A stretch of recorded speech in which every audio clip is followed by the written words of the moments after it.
We could talk a little bit next, I think, about the UAP Disclosure Act. The public may not generally be aware of this.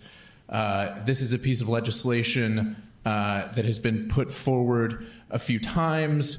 There are, just to educate this audience without being presumptuous about what you do or don't know about that, this piece of legislation essentially is driving towards transparency around this topic, setting up a review board for declassifying information, and it is co-sponsored by senior leadership, Senator Mike Rounds, Senator Chuck Schumer, names. It is bipartisan on each side, which is this issue may be one of the few bipartisan issues in Congress.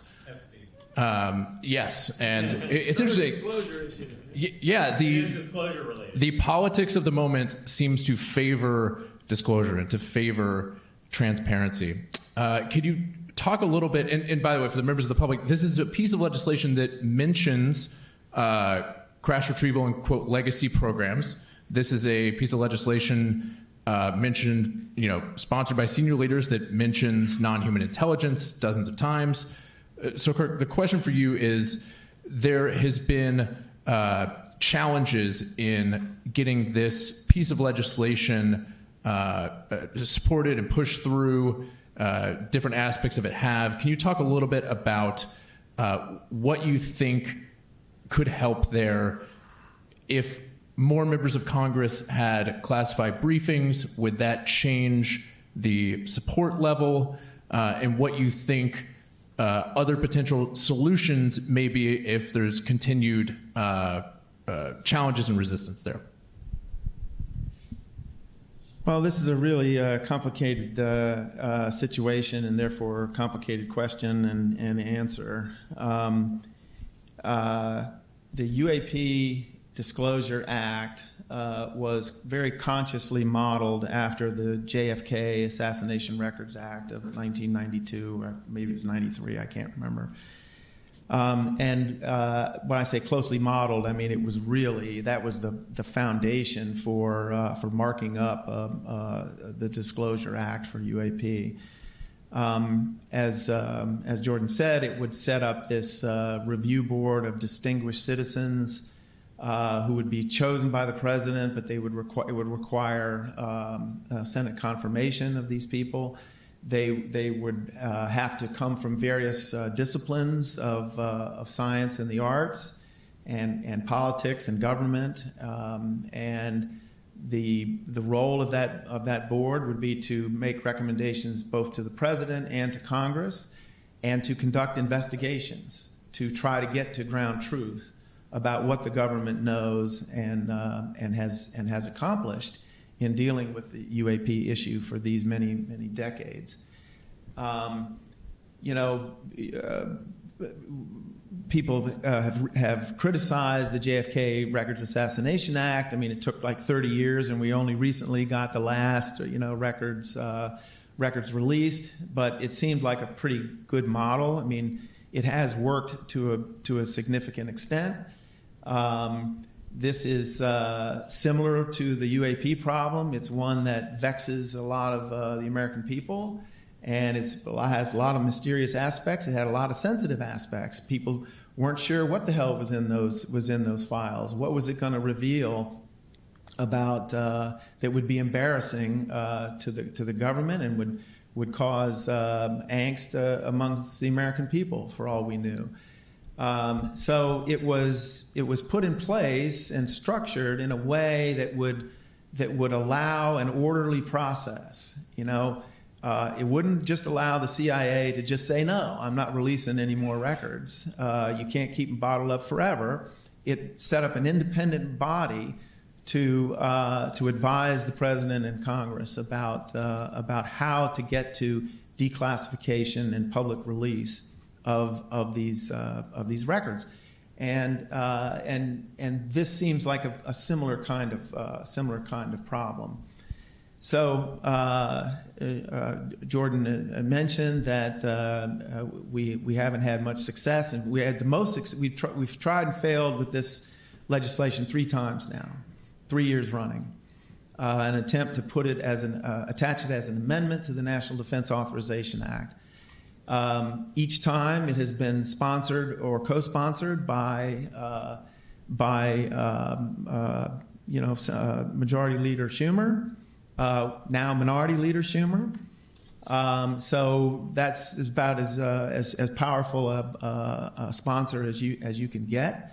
It has been bipartisan in its sponsorship, but because this topic crosses into so many areas: intelligence, armed services, Department of Energy, the Judiciary Committee, Foreign Relations.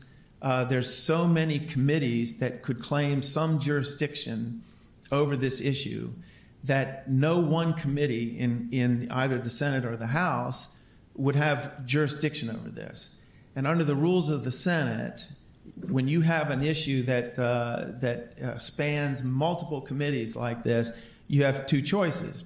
You either sequentially refer it to committee after committee after committee after committee, and they mark it up, and so you end up with all these different versions of the bill, or you attach it as an amendment and have to another bill that's proceeding through the Senate, and then you debate it on the floor, and maybe you have a vote on it.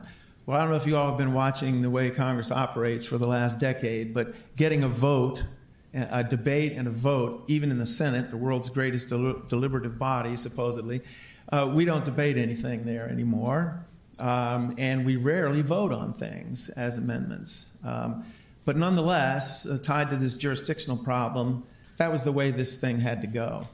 Now, when it's an amendment that has to gain unanimous consent to be included in a bill, basically any committee chairman or ranking member of any committee with jurisdiction can just veto it and kill it. The first year we introduced this, Senator Schumer successfully got it onto the National Defense Authorization Act, but the House of Representatives refused to accept it in conference. The last 2 years, we couldn't even get it attached to the Senate version of the National Defense Authorization Act. Now, you know, it's tempting to say, well, the Senate didn't like the bill, or the House didn't like the bill, as though it were a real collective action. That's really not accurate. It was individual senators who were going to determine the fate of this thing, at least to the point where it gets it would reach a conference issue. And I'm not at liberty to talk about how those individual players conducted themselves, but suffice to say that it was not an institutional judgment about the merits or demerits of that legislation, nor was it really about the quality of the evidence that supported the conclusion that legislation like this was needed. So is there a better way? Dylan suggested that maybe we need to think about alternative ways to get legislation passed to get at the disclosure problem. And I think that may well be true. But there is a lot of momentum. I just have to say, I don't want the world to be discouraged by the fact that this legislation has failed 3 times. There's still a lot of interest and energy behind this, and we're still beating the bushes to get more evidence to come out. And we see private sector groups now forming to not wait for the government to give them an answer, to go get the answer themselves. Scientific efforts, efforts to detect these things and track them and characterize them have sprung up. You see also the so-called experiencer or abductee community becoming a little more vocal and pressing for attention to their experiences and what's happened to them. So there's a lot of interesting movement by civil society, if you will, towards reducing the stigma, studying this phenomena, and not waiting for the government to tell us what they know. I don't know if that gets at everything. No, I think that's great. And there's... I'm sorry. Oh, yeah. Well, it reminded me, Jordan, that you asked about more hearings and classified hearings.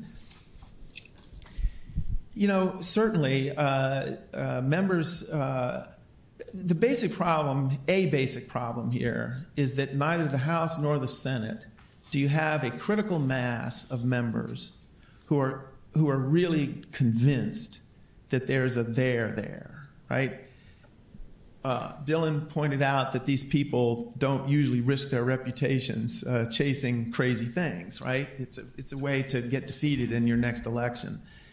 So they really like to have confidence before they dive into something in a very serious way. Historically, in my opinion, you see congressional investigations that are like, no kidding, they're not going to be denied. They're going to push through to the end. They're going to get the answers they're looking for. You think about Watergate, the Church Pike committees, Iran-Contra, things like that. What those things had in common is that by the time that those investigations really got momentum behind them, the members were looking around and saying, "Oh yeah, there's a story here. It's clear." They already knew that the end goal was a prize. I say a prize or a disaster, but you know what I'm trying to say. And I don't think we have that yet in either chamber. One way to get that is to have a lot more primary sources, firsthand direct sources, but we're stuck there for the reasons that Dylan has articulated. Fear of retaliation. Whistleblower protections are not at all what they need to be. But at the same time, it's hard to get more whistleblower protections until Congress has reached the tipping point where they think that this is really real, So this is a problem with more classified hearings, is you can try to get people there, but how much are they going to tell you? And if you don't protect them, they're probably not going to want to come, and they're probably not going to want to tell you anything. So we've got some chicken and egg problems and some catch-22 kinds of situations to work through. But I think that we'll ultimately get there. Whistleblower protection legislation is another thing that should be pursued. Frankly, there's a lot of, I think, sentiment amongst advocates for disclosure about a truth and reconciliation process, the way South Africa approached its coming to terms with its apartheid history, in which you just got immunity as long as you tell the truth. You were going to be absolved of any criminal activities. So these are the kinds of things that Congress also needs to be pursuing. I'll leave it at that. I think the